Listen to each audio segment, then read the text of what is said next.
Our next sensor panel is MIT5 light sensor experiment panel. So many light sensors we have given here. For example, this is photodiode and phototransistor. If I keep this knob at here, it is a phototransistor, and if I keep this knob put into this position, it becomes a photodiode.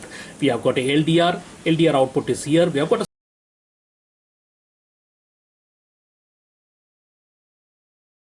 infrared diode, optocoupler, etc. So many sensors, light sensors we have given. As regular, we need to give 12 volt ground and minus 12 volt from this master unit. 12 volt is here, and this is your minus 12 volt, and this is the ground.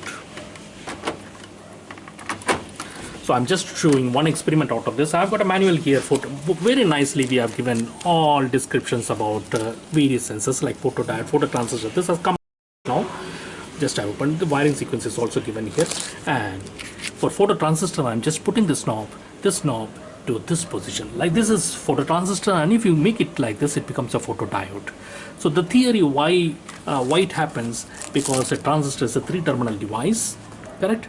A diode. So if you short 2, it becomes a diode. If you short here, it becomes an emitter, base and collector. Base and emitter short, it becomes a diode. Base and collector, it becomes a diode. So that is the funda we have used in this MIT5 panel.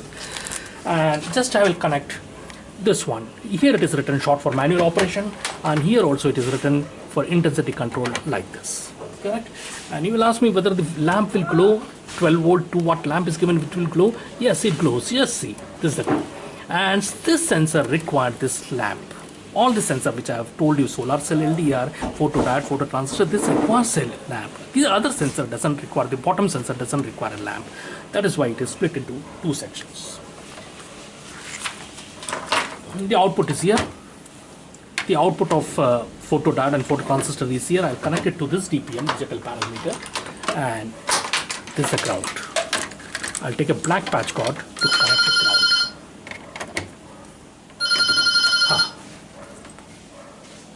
When the intensity, okay, it is right now, you will ask me what is the intensity. It is right now showing 1.12 volt. If I increase the intensity, you see the phototransistor output also will increase.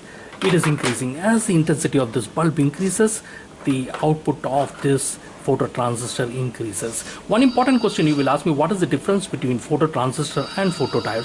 See, as the intensity is increasing, this 12 volt 2 watt lamp, and the output voltage is also increasing. The difference between photodiode and phototransistor is amplification factor. Phototransistor will amplify, photodiode doesn't have that amplification factor, correct? So in this way, students will have to take the different reading. For example, VL stands for lamp voltage from 0 to 10 volt. 10 volt. You'll ask me whether can I observe that one?